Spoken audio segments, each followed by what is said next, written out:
नमस्कार पालक मित्र मैत्रिणींनो. आता संकल्प केला आहे बालमनाला अजून सदृढ करण्याचा. संस्काराच्या विद्यापीठात आपल्या बालगोपाळांना यथेच्छ विहार करू देण्याचा.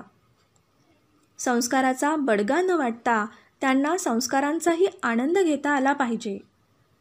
बाहेरील समाजव्यवस्था त्यांना व्यावहारिक तर बनवतीलच, पण मानसिक खंबीरता, विचारांची प्रगल्भता आपल्या मुलांमध्ये रुजावी यासाठी साने गुरुजी लिखित श्यामची आई या पुस्तकातील गोष्टी सांगून सेवा देण्याचा मानस व्यक्त करीत आहे. मोठे मोठे म्हणवणारे वयाने कितीही मोठे झाले तरी मोठ्यांमध्येही एक बालक कायम दडलेले असते. मित्रमैत्रिणींनो, घराघरात श्याम घडवणारा हा उपक्रम असावा. ही एक चांगली संधी मानून मुलांचा आणि आपलाही भावनांक वाढवण्याच्या या चळवळीत आपण सहभागी होऊयात. आनंदी जीवन देण्यासाठी, जगण्यासाठी मूल्य जोपासना, मूल्य संवर्धन हाच एकमेव परमानंद मिळवण्याचा मार्ग आहे. चला तर मग ऐकूयात श्यामची आई या पुस्तकातील साने गुरुजी लिखित कथा. नमस्कार बालमित्रांनो, राम राम. कसे आहात? मजेत ना? अहो, त्याचं काय झालं, घरी आदिदेव पक पकाक हा चित्रपट बघत होता. त्यातील शिक्षक म्हणतात, मुले ही देवाघरची फुले. चित्रपट तसा विनोदी ढंगाचा असल्यामुळे थोड्या विनोदी शैलीतच ते हे म्हणतात. मुले ही देवाघरची फुले. झालं. आदिदेवने तेच शब्द उच्चारायला सुरुवात केली. दिवसभर त्याचे तेच सुरू होते. आईने विचार केला, किती हे शाश्वत सत्य. साने गुरुजींचा हा विचार शेवटी मुलांपर्यंत पोहोचलाच की. मग तो चित्रपट असो, कवितेच्या माध्यमातून असो किंवा गोष्टींच्या माध्यमातून. सहज हा विचार ती आदिदेवच्या बाबांना बोलून गेली. बाबा गार्डनमध्ये काम करता करता बोलून गेले, अगं आता हा विचार नुसतं त्याने ऐकून चालणार नाही. आजकाल एक चांगली गोष्ट मुलं ऐकत असतील तर 10 वाईट गोष्टीही ऐकतात, पाहतात. तेव्हा या वाईट गोष्टींच्या लाटेत ही एक चांगली गोष्ट बालमनात रुजत नाही. ही बहरायला हवी असल्यास नसानसात भिनण्यासाठी ती अगोदर रुजायला हवी. यावर आदिदेवची आई म्हणाली, चला तर मग ठरलं. आदिदेवला आजपासून श्यामची आई या पुस्तकातील साने गुरुजींच्याच गोष्टी सांगाव्यात आता. काय बालमित्रांनो, तुम्हालाही आवडतील ना या गोष्टी ऐकायला? चला तर मग. आज आपण ऐकणार आहोत पहिली गोष्ट. गोष्टीचं नाव आहे सावित्री व्रत. श्याम तेव्हा आश्रमात राहण्यासाठी होता. सारे सोबती सभोवती मंडलाकार बसले होते. आश्रमातील प्रार्थना झाली आणि साने गुरुजी सांगू लागले, माझ्या आईचे माहेर फार श्रीमंत नव्हते, तरी सुखी होते. माहेरी खाण्यापिण्याची ददात नव्हती. माझ्या आईचे माहेर गावातच होते. आईचे वडील फार कर्मठ आणि धर्मनिष्ठ होते. आई सर्व भावंडात मोठी होती. माझ्या आईवर तिच्या आईवडिलांचे फार प्रेम. आईला माहेरी कोणी आवडी म्हणत, कोणी बयो म्हणत. आवडी, खरोखर लहानपणापासून ती सर्वांना आवडत असे. बयो, खरेच ती जगाची बयो होती, आई होती. माझ्या आईला 2 भाऊ आणि 1 बहीण होती. माझ्या आईची आई अत्यंत नियमित आणि दक्ष होती. तिच्या घरातील भांडी आरशाप्रमाणे स्वच्छ असत. माझ्या आईचे लग्न लहानपणीच झाले होते. सासर श्रीमंत होते. सासरची मंडळी गावात सरदार म्हणून मानली जात होती. आईच्या अंगावर सोन्या मोत्याचे दागिने होते. पोत, पेट्या, सरीवाकी, गोटतोडे सारे काही होते. भरल्या घरात, भरल्या गोकुळात ती पडली होती. सासरचे तिचे नाव यशोदा ठेवण्यात आले होते.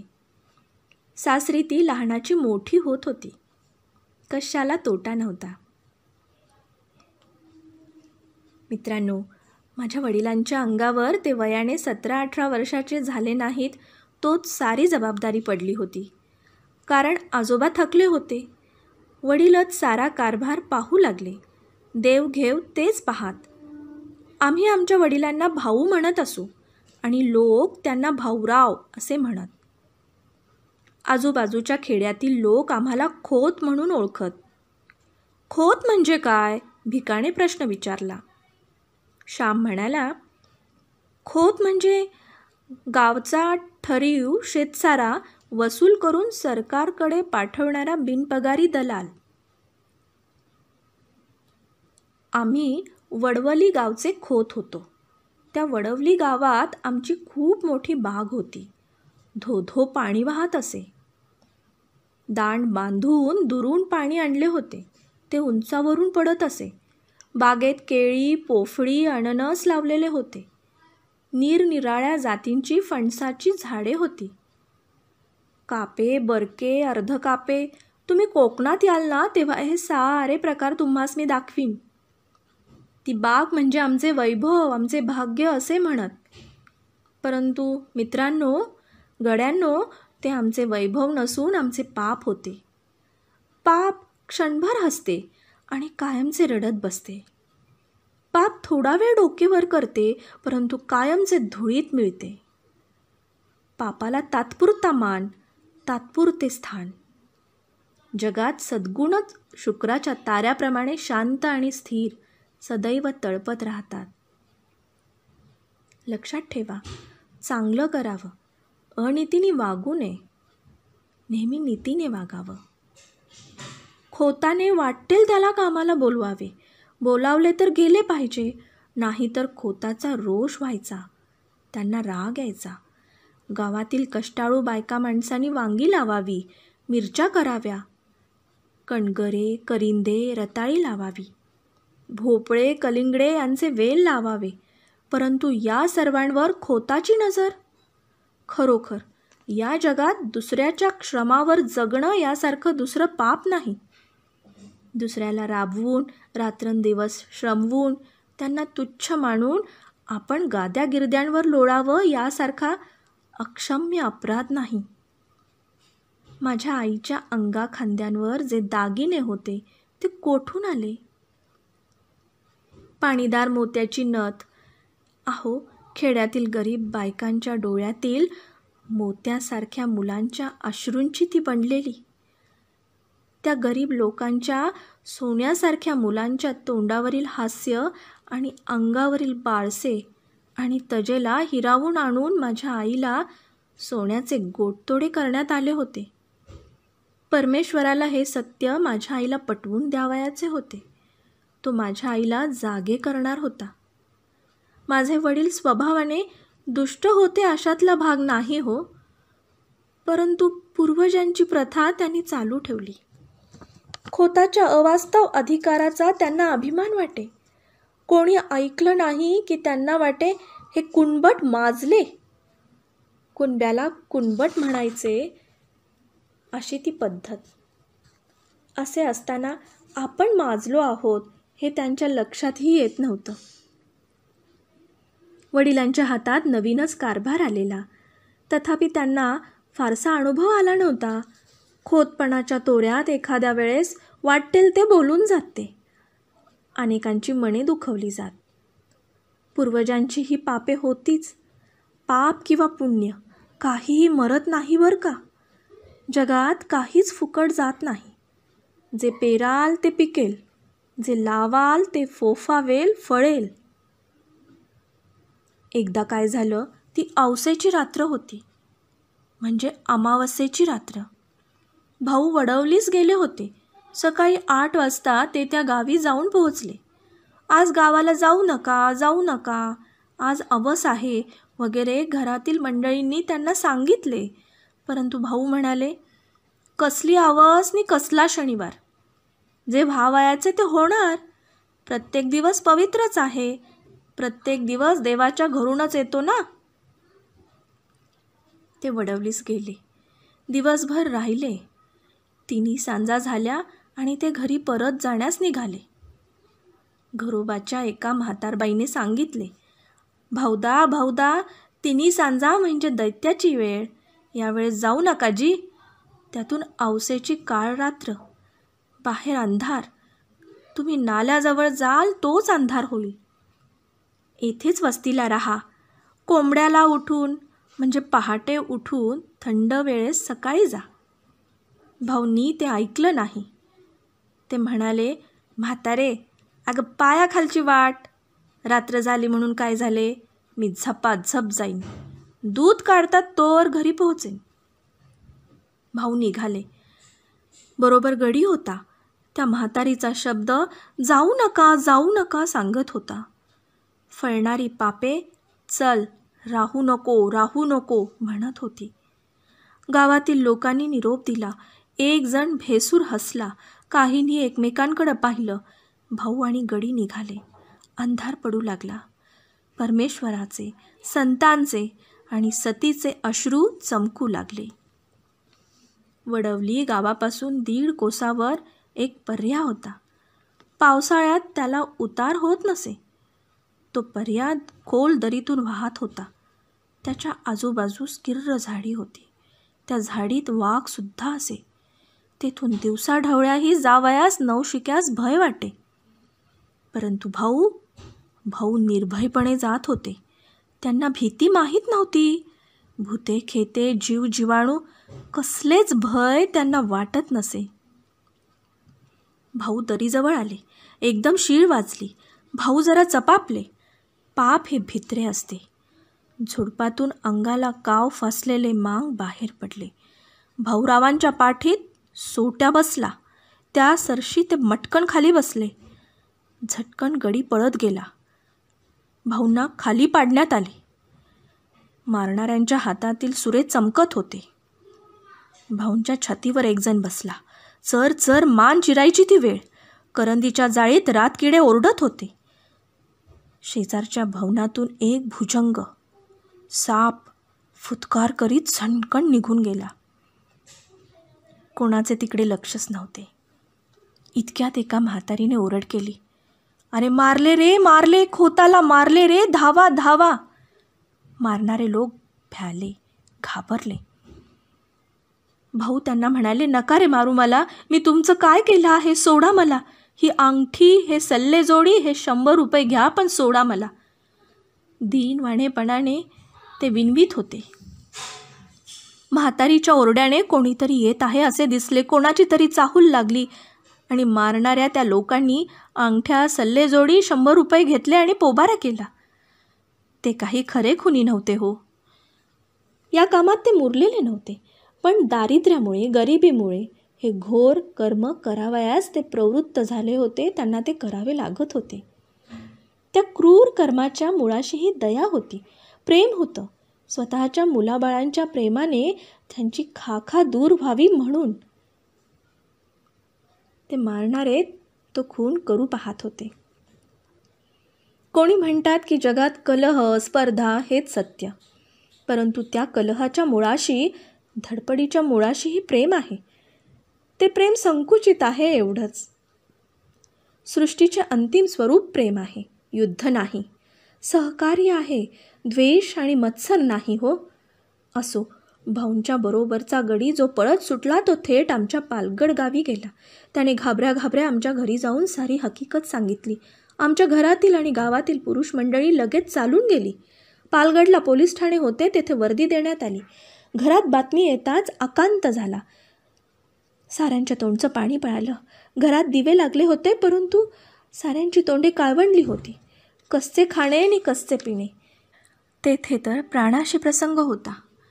त्यावेळेस आम्ही कोणी झालेलो नव्हतो अजून. आईला समजू लागलं होतं. बायकांना लवकर समजू लागतं. माझी आई ती सारी कथा आम्हाला सांगे. आई देवाजवळ गेली. निर्वाणीचा तोच एक सखा. देवाजवळ जाऊन आईने पदर पसरला.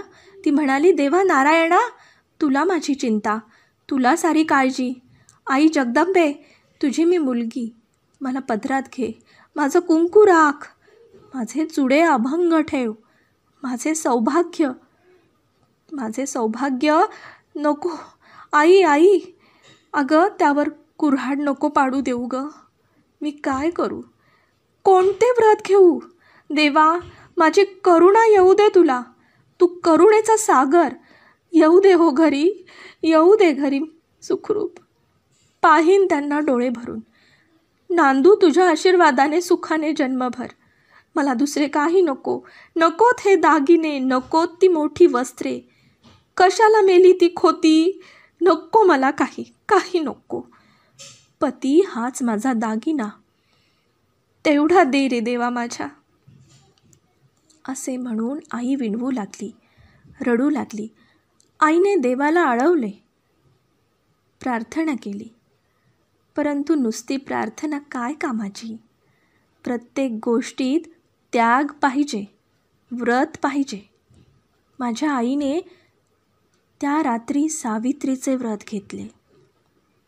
मित्रांनो, जीवनाच्या कठीण प्रसंगी धीर द्यावयास भारताच्या इतिहासात कितीतरी दिव्य स्त्री पुरुष रत्ने आहेत.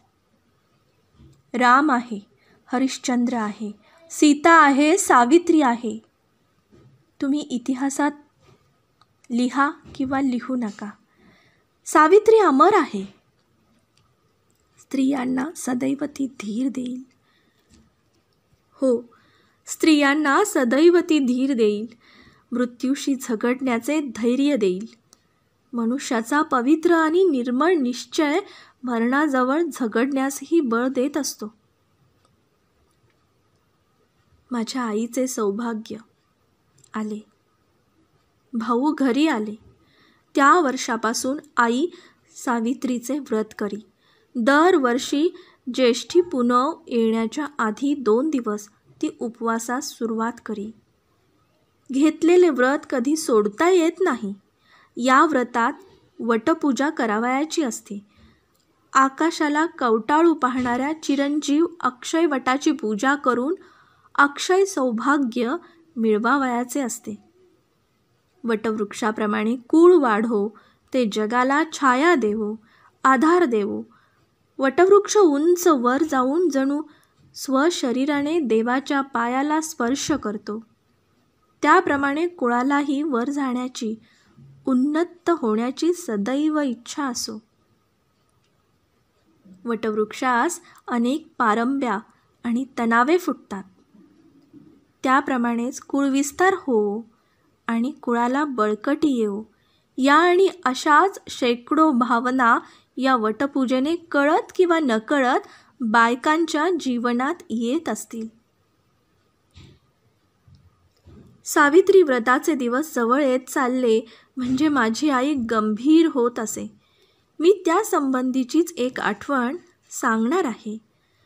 आत्तापर्यंतची ही प्रस्तावनाच होती बरं का. त्यावेळेस मी 8-9 वर्षाचा असेल. श्याम पुढे सांगत राहिला. सावित्री व्रताला आरंभ होणार होता. माझी आई हिवतापाने आजारी होती. हिवताप सारखा तिच्या पाठीस लागला होता.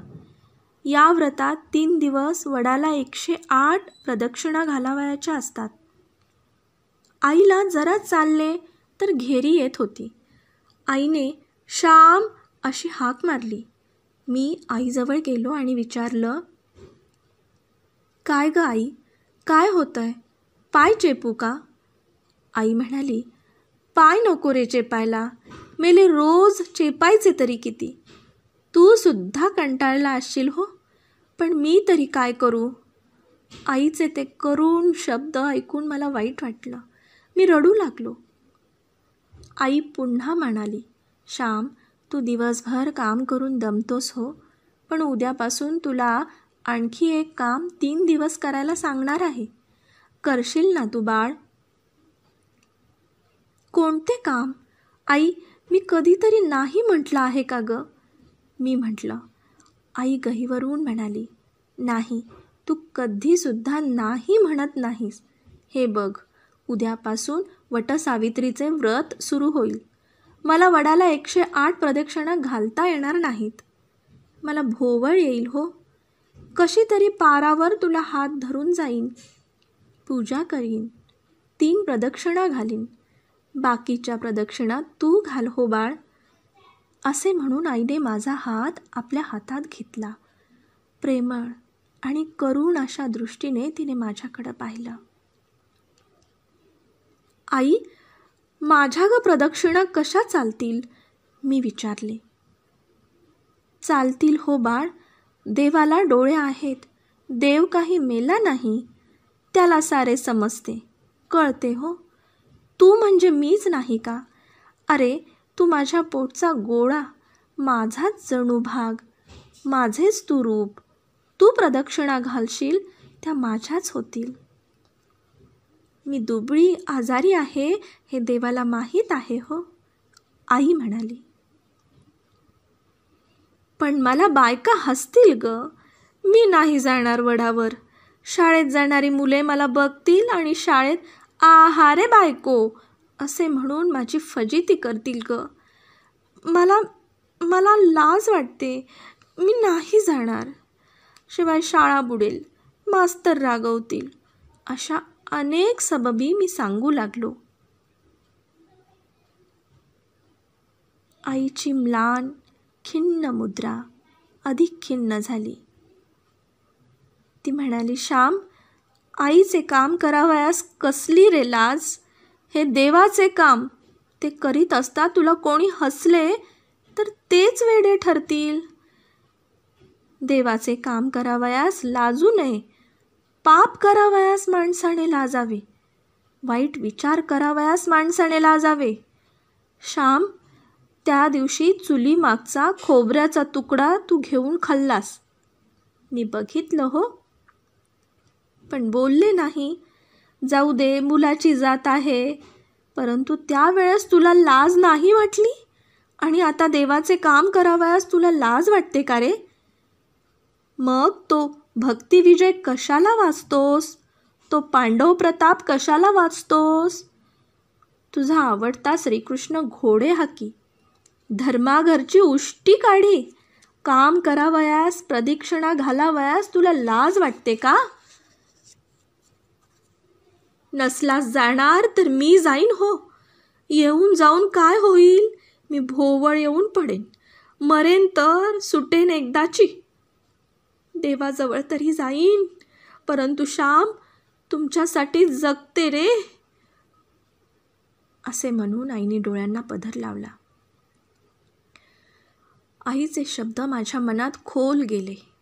माझे हृदय विरघळले, पाझरले, पावन झाले. देवाचे काम करावयास लाजू नको.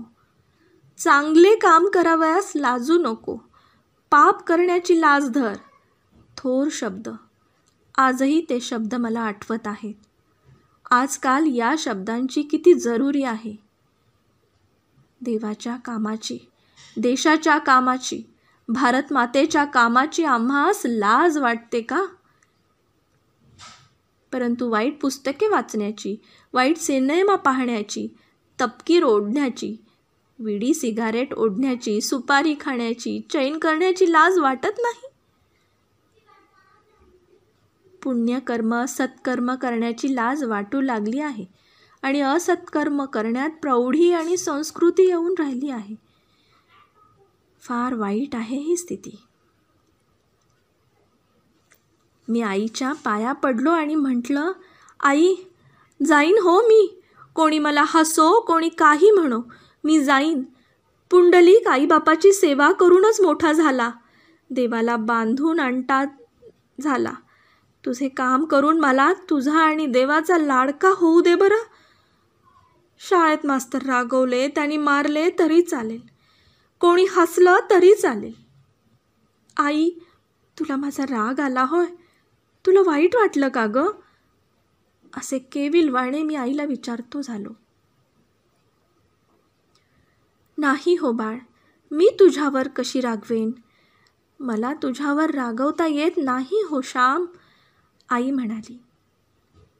गड्यांनो, मित्रांनो, मी घरी असलो आणि वटसावित्री जर आली असली तर वडाला प्रदक्षिणा घालण्यास मी नेहमी जात असे. माझ्या आईचे त्या दिवशीचे ते शब्द मी कधी विसरणार नाही.